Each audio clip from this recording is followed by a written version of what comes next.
10, 9, 8, 7, 6, 5, 4, 3, 2, 1.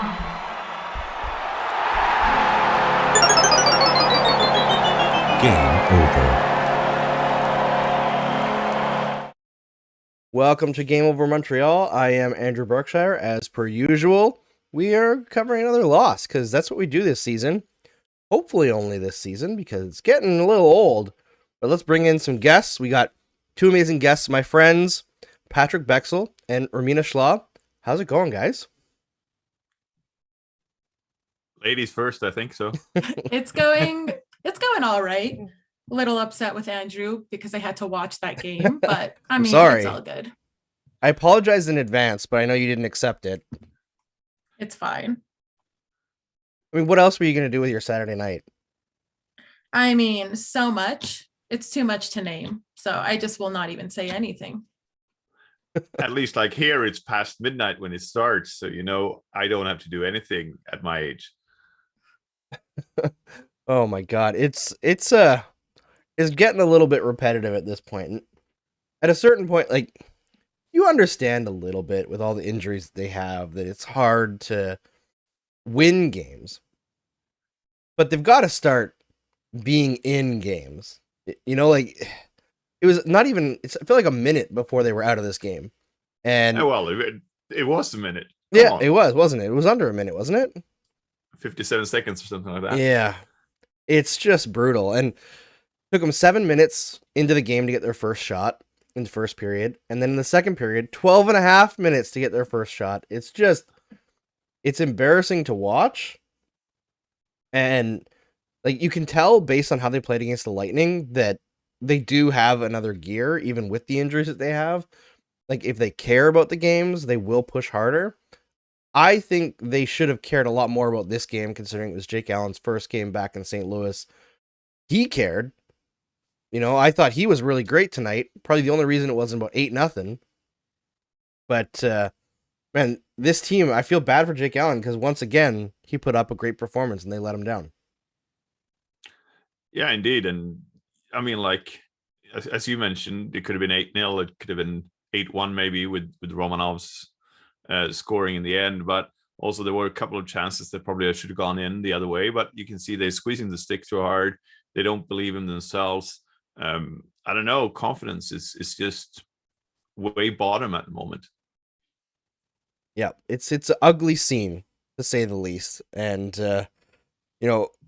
watching this game, I was trying to look for things to be positive about because I always try to like scrape through and see if I can bring something out for the diehard fans that want to hear something positive about their team. I thought Cole Caulfield looked dynamic tonight. Didn't end up getting anything accomplished really, but he's the one guy who seems to be... Yeah, he got close. He's getting close. Hopefully he starts putting him in the net soon because they really need something positive to write home about. And one thing you have to wonder, is it better to just... Are they waiting for the trade deadline to get rid of, but accumulate some picks and maybe young players and then play them from there? Because at the moment, it seems like they are just going through the motions. Yeah, and I know that there's a lot of people who are all over this coaching staff for good reason. They look like they don't have a plan whatsoever. There's no preparation going on with the way they start games. But I will give the coaching staff one bit of credit in that the whole Kale Clegg situation, which he looks really rough right now. Like, he's making a lot of mistakes. He doesn't have a lot of confidence. But you can see that there's something there under the surface. And they keep on giving him reps, right? He's on the first unit of the power play. He's making some decent passes on there. I wish that they would give the same amount of reps to guys like Caulfield, who played like 30 seconds the last bit of the power play there. I don't understand why they don't. Apologies. I'm still getting over this stupid cold. But yeah. Your apologies are meaningless to me now. Apparently, yeah. Meaningless to everyone. I mean, the poor people who are going to listen to the audio version of me like coughing and trying not to sneeze. Actually, I don't have any sneezing, but snort. There we go. But yeah, so I think development is a big story for this team right now, and Patrik, you posted a story on Eyes on the Prize this week about Mattias Norlinder and how he wants to go back to Sweden. And obviously we don't know the inner workings of the organization, not necessarily, but the optics of the whole situation with Norlinder are that they strung him along in the NHL, playing him the absolute minimum that they could until they got past the deadline where they didn't have to send him back to Sweden anymore, and then send him to the American Hockey League. For an organization that struggles to keep players happy, struggles to develop players, that is not a good look. No, and I can say it now because I met Trevor Timmins in Ängelholm just a couple of weeks before he got fired. And he was convinced that Mattias Norlinder was coming back to Sweden.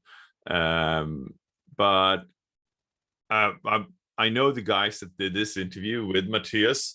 And let's be honest, all of us here in Sweden that has Mattias' number, because we all have, we have avoided calling him because of, the situation in Montreal and the situation overall.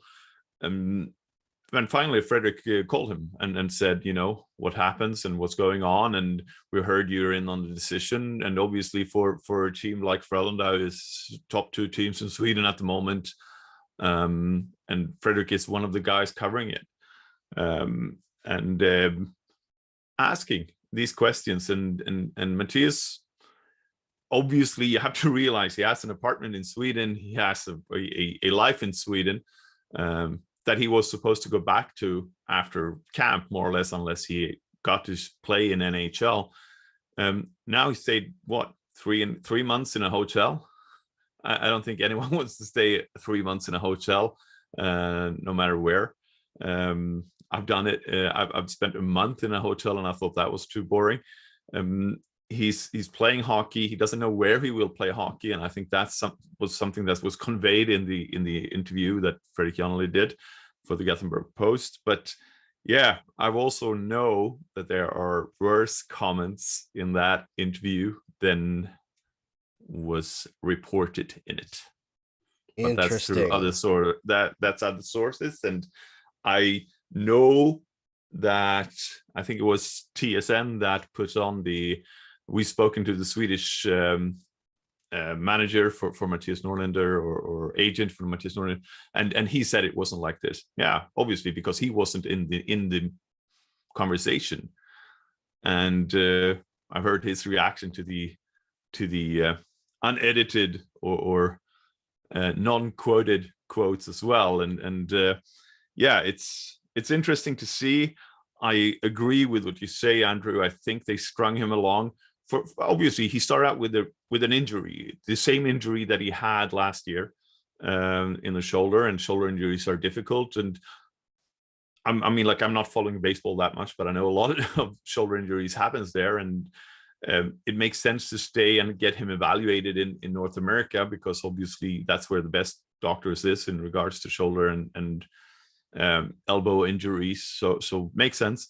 But then to have him around a little bit longer, and then potentially, and then assume they're smart, you're going to see this opportunity come around the corner, and you keep him around, but not to inform him about it. And obviously, in the middle of all that, firing all the front office as well. Yeah, I think that's the big thing. Good leader needs if that's not communicated, right? Yeah. Yeah, and that's kind of a problem with the last administration. Is like oftentimes the communication didn't get through.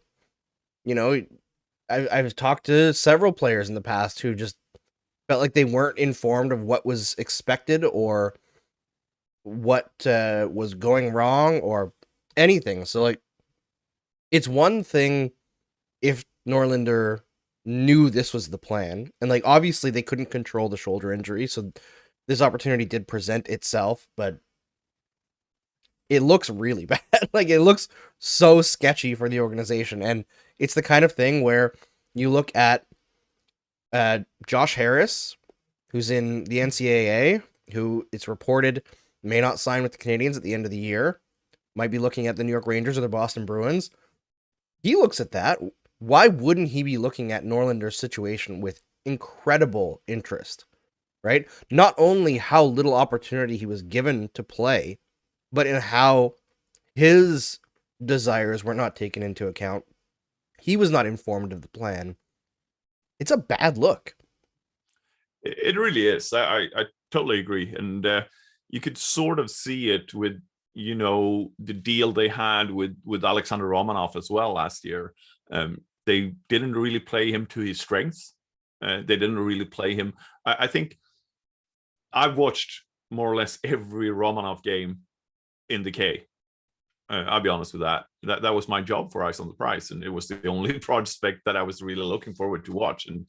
And I love Russian ice hockey, as you know, Andrew, from our conversations. So for me, it was going back to basics. But yeah, it's incredible because Seska played him one way, and then he showed another way of playing in the World Juniors. But in the World Juniors, he plays against his peer in his age group. He doesn't play against the best in the world. And Seska probably had that, idea that we need to feel him this way in order to have him play against older players, better players, etc., etc. But it seems like the Canadiens wanted to develop him into this offensive weapon that he hasn't really shown anywhere else except for the World Juniors. So I think, the development, as you mentioned, it's skewed somehow on what they want. They're trying to force a square peg down a round hole or the other way around. Yeah, they did that with Kotkaniemi too. And Alex Galchenyuk. Like a lot of prospects that they've tried to make into something else and it just hasn't worked. Jonathan Drouin, you could say. His first year here, they tried to push him into the center role. Didn't work. It's an issue. Now, the one thing that I would say that's positive in this situation is that this is a machination of the previous management group. So Scott Gordon can come in and say to Mattias Norlinder, to Josh Harris, like, this wasn't my plan. We want you to be with the big club. This is what we're going to do now. Like, if there's communication, you can actually salvage these relationships, I think. But and also, isn't it that Harris can sign with Montreal for a month more and burn a first year of his contract? So yes, he gets an incentive for that as well. Otherwise, you're going to end up with, Adrian Fox, the Rangers kid. That what did the Carolina get out of that? A third round pick, right? Yeah, there's a comment here saying, let Ramina talk.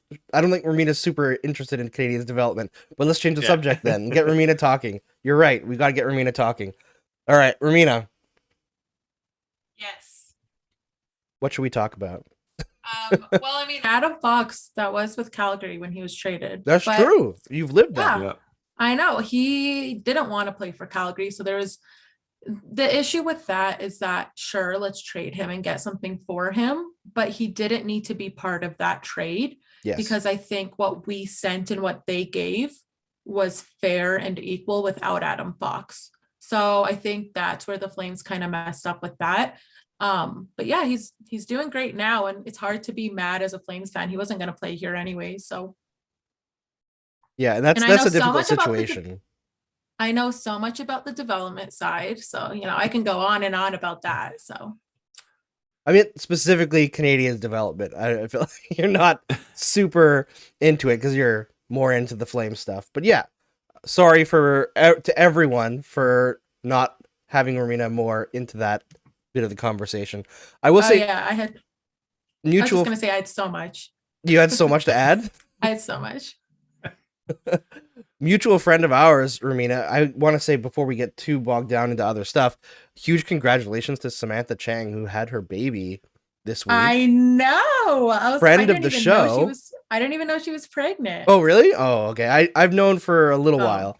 But, okay, well, that's cool. I'm not on Twitter. Sorry. 24/7, Andrew. Sorry. No, I'm joking.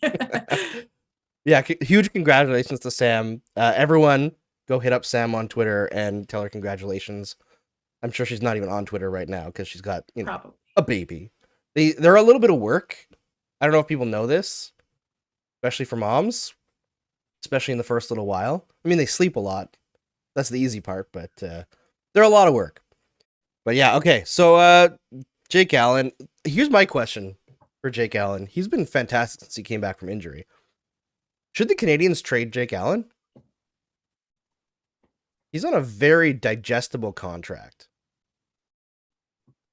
as a non-biased outsider, sure, why not? Let's do it. Let's go. It's just one of those situations where, like,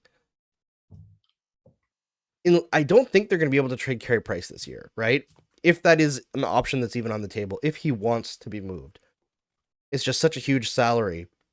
But You got to eat some of that salary. yeah, they're going to have to. Or a third team is going to have to be involved in the deal to make it happen. But Jake Allen, if he builds up his stock, continues to play this way, and Price is out, like, till mid-January, and Allen is not injured, there's a lot of teams that could use some goaltending. I feel like the Colorado Avalanche, if Darcy Kemper keeps getting injured, it'd be a lot easier for them to fit Jake Allen in under the cap than Carey Price. And also, you got to give, speak about development and sort of Ramina, but you got to give some of the young guns in Montreal their chance to really play in the NHL and evaluate them properly to see what you have going forward. Absolutely, yeah. Let Caden Primo get some reps in the NHL. I think it's something to consider. I know he has another year left, which makes it less desirable in a flat cap era, but I think they could get a decent return for Jake Allen. The one thing from my understanding, and I haven't really dug deep into this draft yet, it's not a very good draft. And maybe you want to hold on to some of the top picks in next year's draft rather. I mean, I think the smartest thing you can do as someone who's selling at the deadline is ask for picks in the next draft. Because you're mostly trading with teams that are definitely making the playoffs, right? So their picks are going to be lower. But there's a lot more uncertainty of how those teams are going to be the next season. Like, look at Montreal. Yeah, exactly. Imagine last year, heading into the playoffs, the Montreal Canadiens traded their first this year. It looks a whole lot different. Although they possibly have traded their first if they go out of the bottom 10, but I don't think that's going to happen. Great plan. Wait for fail-proof plan. Trade a bunch of stuff to get the number 1 draft pick in 2024 and draft T.J. Ginla, number 1 overall. He has a Ginla blood coursing through him. So that's the only way. Actually, don't do that. I was going to say. Need to get T.J. Ginla, but fail-proof plan. I feel like the Scorchstack would be very upset if any other team took a Ginla. I just have really good advice, but I need to start gatekeeping my advice. I don't get any ideas, GMs. I know you're all listening for my ideas. Speaking of gatekeeping, Bob McKenzie from TSN has released his very own Bobby Margarita after his famous personality change every year after free agency closes. Or not closes, but the exciting part ends. And he has only put it out in Alberta so far. Now, I'm assuming this is because of regulation or stock. Because of the Scorchstack. Yeah, because of the Scorchstack. They only care about the Scorchstack. Exactly. But most places in Canada aren't getting it until like April, I think. But Ramina has a Bobby Margarita signed by Bob McKenzie. It's backwards. I'm so sorry. Oh, is it? No, it's not backwards. You're welcome. So yeah, are you going to frame that later on or just... Absolutely. At when the Flames had the a Ginla night a couple of years ago, which was ruined by Mike Smith, they were giving out these beer cans that just had number 12 on it and then Ginla's name. And I kept that for 2 years. And then finally I'm like, I don't think I need this. It's fine. I don't need to keep a gross old beer can. But this one, maybe I'll keep. We'll see. And unfortunately, I will not be shotgunning it. Sorry to Matt, who wanted me to shotgun this. I won't be doing that. But also, a margarita smells better than beer. So that's true. I did wash out the Ginla can. Still probably wasn't the best to keep it, but it's fine. But yeah, I think we'll should I go ahead and try this? Before you do, I'll do my little sellout thing and tell everybody to please download the SDPN app and check out the merch store where you can get amazing stuff like this Game Over t-shirt and this Game Over mug. I'm going to go buy some right now. Do you You deliver should. abroad? I believe they ship abroad because I mean, my sweater came from, I think it was made in like Ukraine or something like that. So it's made abroad. I'm sure it can ship to Sweden. I'll get Jesse on the phone and figure that out. He's the brains behind the whole operation. But definitely, if you want to support the show, go download the SDPN app. It also has the functionality that if you want to watch on YouTube but still use your phone, the YouTube app doesn't allow you to do that. But in the YouTube link in the SDPN app, you can like do that thing on your phone where you kind of shrink it to the bottom of your screen and you can like move it around and use your phone doing other stuff. So you can be on Twitter or TikTok or whatever and still be watching the stream, which is pretty cool. This isn't even me brown nosing, but I think that's a really good feature. It is a really good feature. Like it Ahead wasn't of like, YouTube. and like me, I'm totally biased, but also when I saw that feature, I was like, Jesse, that's a really good feature because like YouTube job, doesn't let you Jesse. do that. Jesse Blake, man of the people. Yeah, check that out. Also, go to sdpn.ca and go and check out the Discord because the Discord for SDPN is pretty great. Over 8,000 people in there already. And you can check out the Game Over channels for both Game Over Montreal and the upcoming Game Over Juniors / International, where you can ask questions that can be answered on the podcast or on the show. And yeah, it's lots of fun. And with that, the shilling is over, and we can get to Ramina telling us if Bob McKenzie is telling the truth. Okay, let's open this. See, I'm being real and honest. I've never tried this before. Okay, struggled with that a bit. That's all good. It doesn't smell great. Let's No? just start off. Oh, No, it definitely smells like tequila in a can. Oh, that's not too bad. That's what I need at 4 a.m. in the morning. Okay. So, it's not great. oh no! It tastes, you know what? No, listen, I'm happy to change my opinion. If Bobby Margarita himself wants to sponsor me, I'm a sellout. I'll change. So, you know, when you go to a bar / club, it's like 11, 12. So it's like the peak hour. And you're like, could I just get some tequila and some lime? And they're like, sure. And they just give you tequila and lime. But like not a tequila shot with some lime. It's like a drink that's just tequila with some lime. It basically just a margarita, but just the tequila and lime.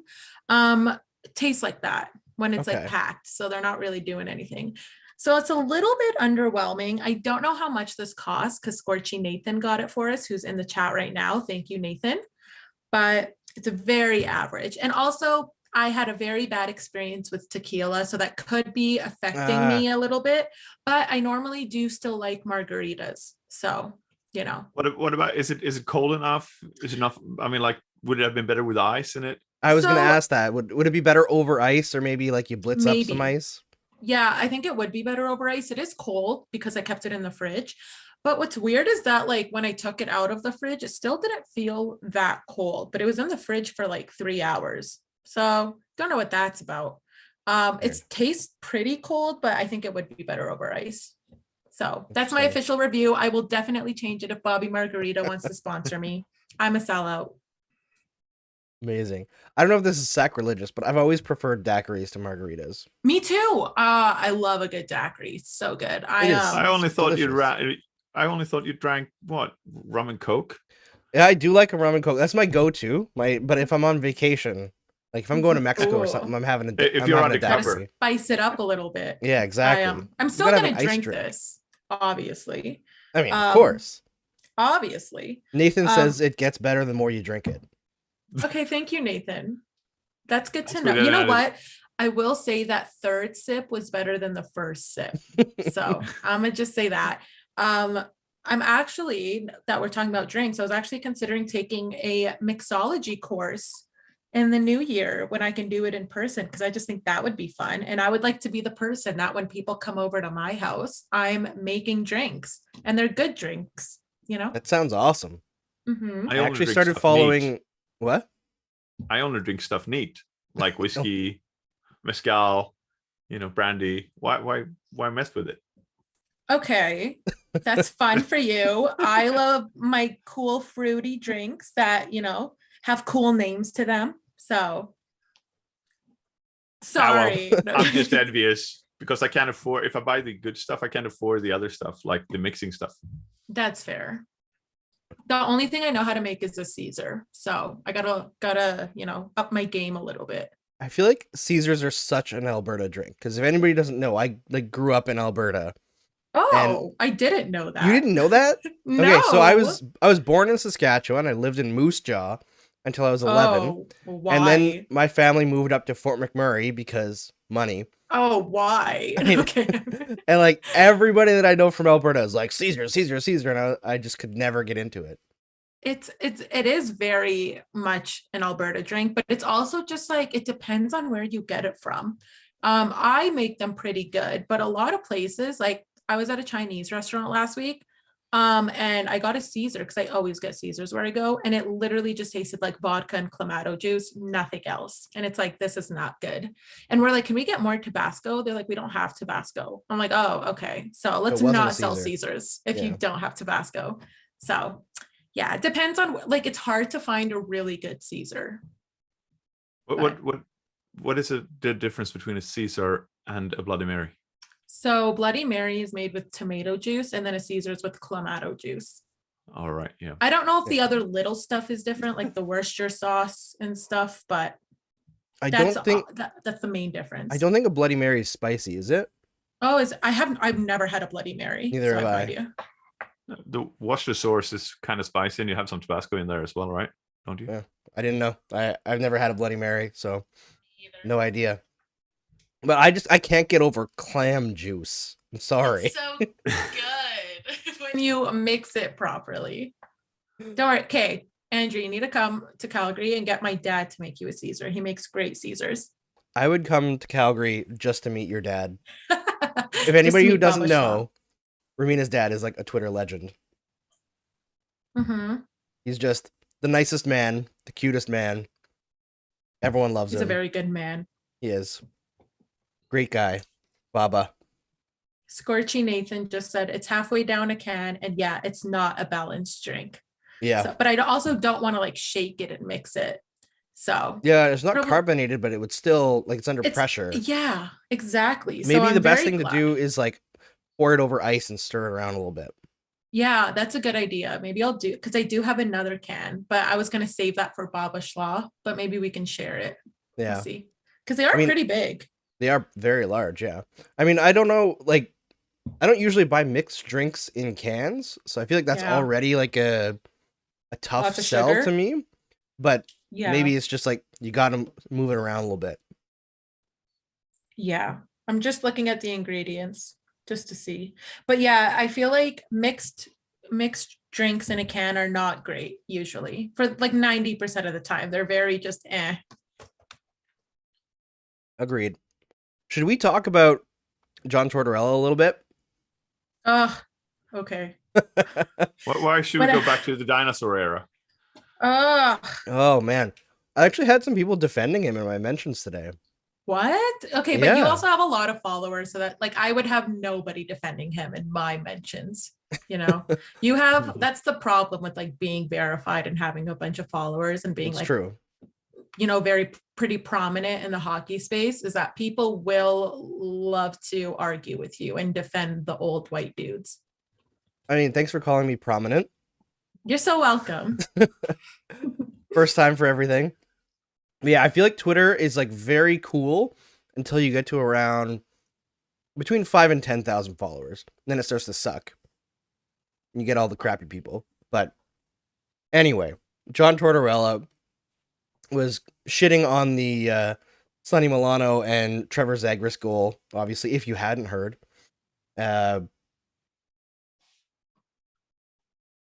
Said it wasn't good for the game, which was an interesting take, considering he said like 20 years ago or whatever, if somebody did that, they'd have their head taken off, as if that's good for the like concussions, good for the game. Fancy goals, awful for the game.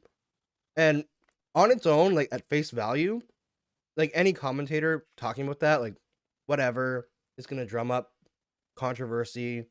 People are going to talk about it. Good TV. You understand why Tortorella's on TV is to say garbage like that. And then everybody starts talking about it. It's the same reason like Skip Bayless is on TV. But I think it changes quite a bit when you realize that John Tortorella is a coach, right? He's had kids who would try this on his teams. He coached Sonny Milano, who really struggled in Columbus. So like this guy, and the thing is, it's not just about John Tortorella. I think this is what people don't understand. His opinion is not like way far out there. There's tons of people in hockey who feel this way. But didn't they feel this way about Michigan as well when it came around? Yep. And now everyone is going like, oh yeah, Sveshnikov, Mishkov, they tried to backhand it. They do it this way. I mean, like this is just another way of doing a Michigan involving two players. Absolutely. And are we going to ban dunks from basketball? Ban the alley-oop? Yeah. Like I would just like one good reason why it's not good for the game, because it's a fun goal. I don't get it. And also, it's not good for the game. John Tortorella is yelling at your players. That's not very good for any game. So what about challenging the opposing coach to a fight? Yeah, I think we should start doing that every game that somebody's playing against John Tortorella. But also like what's good for the game is goals. And obviously if you're the winning coach, you need goals. So, And also it's just fun. Like what are we, I don't know. How many kids are not going home and trying to do that on the back street or in the back rink or anything? Well, come on. Just today, there was a commercial showing how many kids and like different, like literal children trying that lacrosse goal, the Michigan.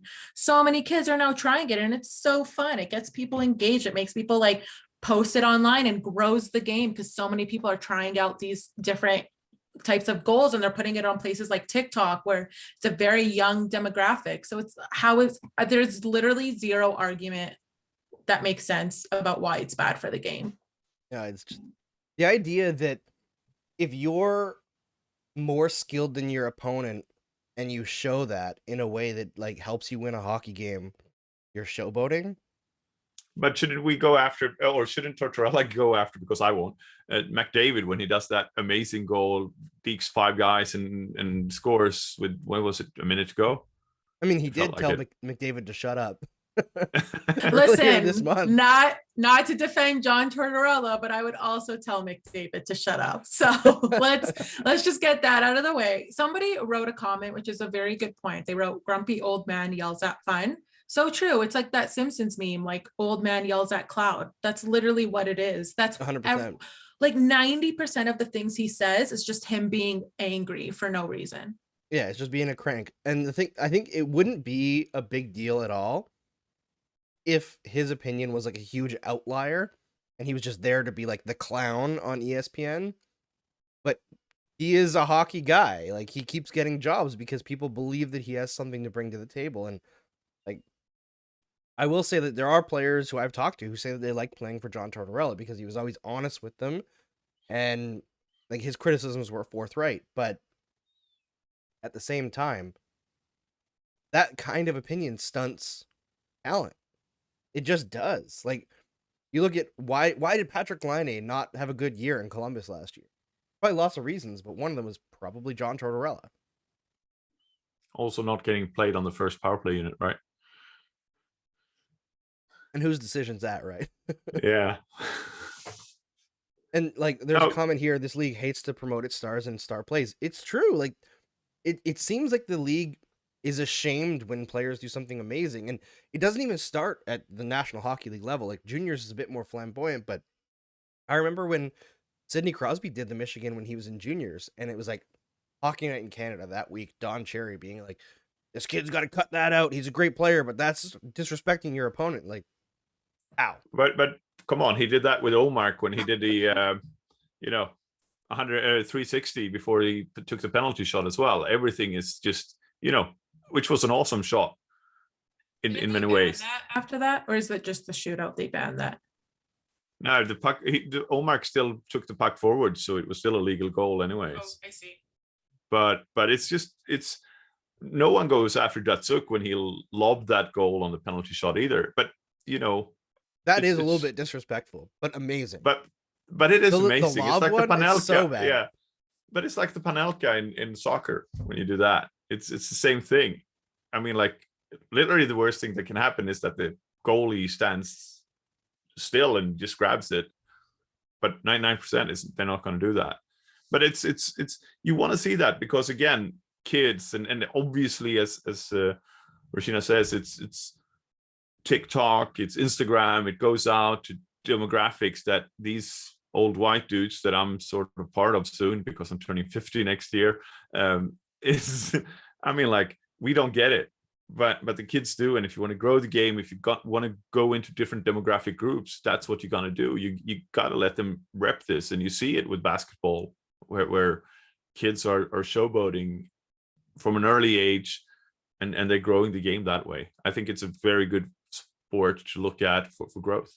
Yeah, I mean, you look at what drives growth in basketball, and it's a lot of those, like, you remember the videos that used to come out that were, I don't know if they still are or not, but it was like street basketball where it was like just people doing ridiculous moves where they're like going between their opponent's legs and like back through, like breaking ankles like crazy, and then they crazy dunks, and like everyone's buying that stuff because they want to see it. And hockey's like, rock 'em, sock 'em. Watch some guys get their heads taken off. Like that's what the selling point is. When I was growing up, anyway. Now, like less so, but I think we need to do better as a community of the sport to promote the highest level of playing, and that includes skill plays more than anything. And yes, gritty hockey is fun.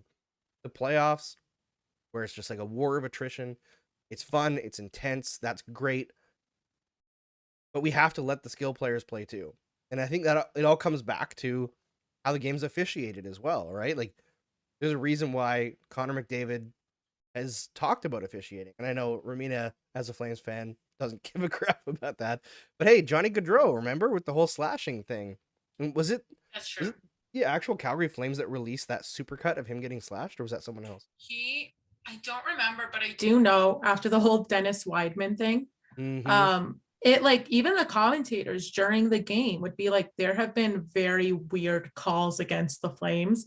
I remember that. I don't remember about maybe the Flames released that. I have poor memory, but Johnny Gaudreau, like just 3 years ago, was getting slashed in the hands all the time, and they never called it. And then they started finally calling it. But I mean, on the other hand, Connor McDavid, Matthew Tkachuk gets so many penalties drawn. So maybe you just need to be as skilled as Matthew Tkachuk, and you'll get just as many penalties drawn. So that's all I'm going to say on Connor McDavid and penalties. No, I'm kidding. I do agree with that, though. He doesn't get anything called, and neither does Austin Matthews. I will say that. I'm so sorry. No, it's okay.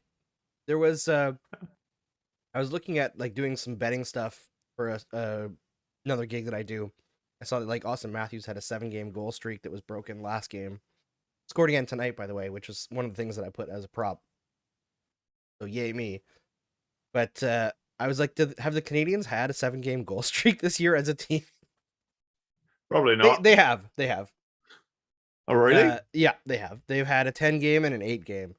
I will just say that I don't know if this is still true, but I think Milan Lucic leads all Habs players in goals. So I think you guys really need a guy like Milan Lucic, who I did bet on tonight to score. So I'll win $20 if he scores a goal. So everyone cross your fingers. All right, and I have worked in the betting industry, so don't bet. I think he's at 8 goals, actually. And everybody's like, wow, 20-goal season, Lucic. And it's kind of funny. Yeah, he's playing right now. He's at 7 right now, unless he's scored so far tonight, which ties in with Josh Anderson. But Josh Anderson has 2 empty netters. So. Oh, okay. So really? He has 2 empty netters as one didn't go in even. That's true. He didn't score the one. One got he got tripped. It was an automatic goal, but yeah. It's not a great scene. So that sip was all tequila. So that was very good. I definitely don't want to throw up right now. So the Bobby Margarita needs to be mixed. I think Much this is better. what we're learning. Yeah. Pour it over. I will. I think once we're done. And it's like, it's already not cold. Like it's already just like averagely cold. So not great cans, Bob, but we'll see. All right. We'll so see. I think what we've learned is the Bobby Margarita should blitz up some ice, mix it up. Yeah. Make it like a slushy margarita. Agreed. I Yes. think they're always better that way anyway. Yeah. They're just, Agreed. it's more fun. It's like, oh, I have a fun drink, you know? So And obviously you need the salt. the salt rim. rim. Yep. Yeah. Yeah. Yeah. So- Unfortunately, not a very Albertan winter kind of drink. Maybe that's the other thing. Maybe Bob should have waited until the summer. I think there is this hot margarita recipe that they do in Australia. When it's always hot there, that makes sense. No, I mean like when they have the grand final for the Aussie rules, it's winter time. I see. So you have to sit outside and they bring in Got it. thermoses with hot margarita. I don't know if it's like hot or if it's like Spicy you know hot. finger warm or spicy warm. I don't know, spicy hot. I don't know, but it's there should be a recipe out there that you know Bobby can branch out with this for wintertime hockey. I've had a jalapeno margarita before. Was it good? It was actually really good. I've never had a jalapeno type drink because I'm scared. I love spicy food. Like I love it, but I don't know why I'm scared of a jalapeno drink. I'm just, I mean, I was a little bit know. worried, Yeah. but like back then when I had it also, I wasn't as good with spicy food. But Okay. having conquered the hot ones gauntlet, I'm like relatively confident now that I can handle pretty spicy things. So now you're going with a habanero margarita next time. Yeah, why not? I think this would be a good idea if Bobby released a strawberry margarita and then he can call it Bobby Straw Marg. So I like it. Oh, yeah. now he has to contact you. That's my idea. If you steal it, I'm suing you, Bobby. I know 2 lawyers. So just a heads up. Or Bob's having a rough stream. I know. Sorry, Bob. My bad. My apologies. All right. I actually don't have anything written down left for this game. There just wasn't a lot to talk about. So I will say, as like a person watching probably their second Habs game of the season, as a very unbiased person, I went into it being like, I'm gonna act like I'm a Habs fan and see how I feel while watching this game. how'd that feel? First, well, the so first 57 seconds in, you're done. the first period, it was so frustrating to watch because I'm like, they're not making a single complete pass. I'm like, are they this bad? Is it like just luck? Like it was so mind blowing to me. I was like, this is so frustrating. How are people watching full games of this every other night? They got a little bit better at the end of the first period. Then they scored that fun goal in the third, got a power play, didn't score, but had good chances. I'm like, okay, things are looking up. Nope. And second period, so frustrating. I was like, how are you guys not even getting to the net? And like, I'll credit St. Louis because they do have a very good defense. They are very aggressive. I feel like they've always been very aggressive on the defense. So I'll give them credit in that sense, but there's just nothing. I'm sorry. There's nothing going on in this Habs game. I'm like, this is the worst game I've watched this season. I think that everyone knew it was going to be a loss because Charlie Lindgren was in net for St. Louis. So we were already done with the game beforehand. Yeah, Got Charlie Lindgren revenge game after being treated relatively poorly by the Canadiens organization. Wait, have we beat that drum by now? He's not the only player who's been treated poorly by the Canadiens organization as an outside person. Yes, this is true. Yes. One thing, it's not like super detailed analysis or anything, but just my feeling watching the game was the Canadiens make everything that they do look very difficult. Right? Like everything looks like skating uphill, and then they enter the zone, and immediately St. Louis is like, I'm just going to cleanly exit the zone, and we're fine.